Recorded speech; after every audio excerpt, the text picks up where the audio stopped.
on how alkaline or how acidic your soil might be, it normally will change the color of a hydrangea. But again, because people are looking for blue, this is called Blue Echo.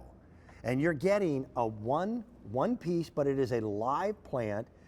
These are perfect for garden beds. They are fantastic in a container like you see there, but they also become these shrub borders if you pick up more than one. And plants are like people. They don't want to be isolated and socially distanced any more than we do. Bring home friends to them. Pick up 2 or 3, and it will change the entire look of your property. That is my favorite photo. Look at that walkway up to that house. How cool is that? So what makes this hydrangea different than what we would normally find in a garden center? Katie? Well, when we're talking about hydrangeas, it's really important to think about the quality of the plant that you're getting and you're starting with. And so we're bringing you that top quality plant. It's also going to get to be a nice, big, mature size and have these really beautiful flowers. So it gets to be 4 to 5 feet tall and even bigger wide. So this is going to be a giant plant. You were talking earlier about creating those layers. You know, you want the ground covers. Those are really important. We want our trees. Those are really important. And then we need everything in between. That's how you create that interest in your garden.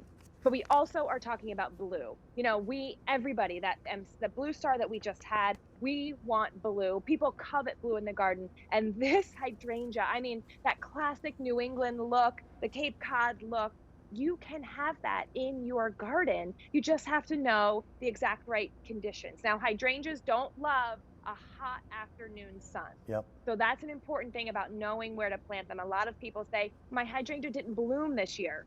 It's also important that you fertilize. And it's not just any fertilizer. We have a fertilizer for acid-loving plants. And that's what's going to make your hydrangeas really happy. Regardless of the color, that's the kind of fertilizer that they need. Our fertilizer is really easy to use. It's 1 of these pods per 1 gallon of water. You drop it in your watering can and you water in. So we talked about the color changing. Most of our hydrangeas will change color, Dan, besides for the white ones, based on the soil. A lot of them will do that. You'll probably get more, you know, in general, our soils, you'll probably get more of that violet hue. Okay. So that's probably going to be what you get. And if you love that, you don't need to do anything differently. That will just be what you get. But if you want, and that's probably that hue. And who doesn't love that? I mean, that to me is, and hydrangeas are America's favorite flower. Did you know that? I didn't know that. They're our most popular shrub. They're amazingly popular. Everybody loves them, and it's obvious why. But if you want more of a pink or if you want more of a blue, all you need to do is just feed your soil either with more acidic fertilizer or less. Yeah, my mother had a hydrangea in the backyard up against our fireplace chimney, and it took over the entire back wall where that chimney was. If you want your plants to be pink, you add acid to the soil.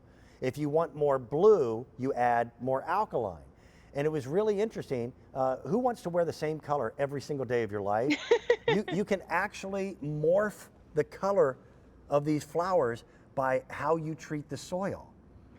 Even to the point, isn't that cool? It's like a rainbow, because hydrangeas can also have a little tint of green to them. And it's all so you can play. And it's one of the most interesting plants. You'll never be bored by it. And they live again for decades. So it's a very small investment. This one photo coming up next, how incredible is that?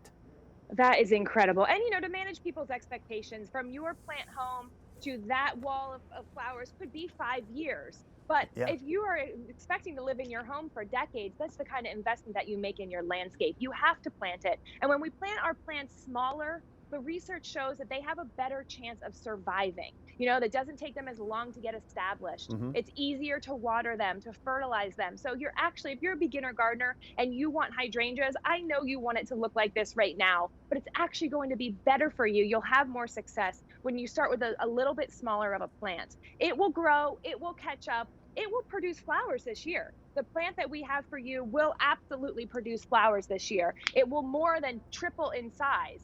But this kind of traditional Cape Cod landscape that you see there, that will take you a few years, but you have patience, and over time, you'll learn how to be a better gardener just by caring for your hydrangea. And I urge people, photograph your garden. You know, uh, it's so cool to see our children and grandchildren grow up. But photograph your garden so that you can see these changes and the way they morph. The way they build houses nowadays, if you're blessed to have a brand new house, I'm happy for you. But they tend to strip the topsoil off the land. They build a house that's right next to another one. They're all cookie cutter and look the same. And then they put in this generic landscaping that lasts for a couple years. If you want your home to truly be yours, plant. Because what you choose will probably be different than your next door neighbor or someone around the corner. So that's how your property becomes your own. And take those photographs so that you can enjoy it for years and years to come. This is, again, our only order of the year. And as Katie said, didn't know this, the most popular plant in America is the hydrangea. I mean, look at that plant. Of course, you see why it is. It's so beautiful. It's gorgeous. All right, here's one of my favorites too. By the way, even if for just no other, oh, you know what? Before we get into that, Katie, repeat once again the warranty, the guarantee of happiness that Cottage Farms can offer. I'd love to. We say we aren't happy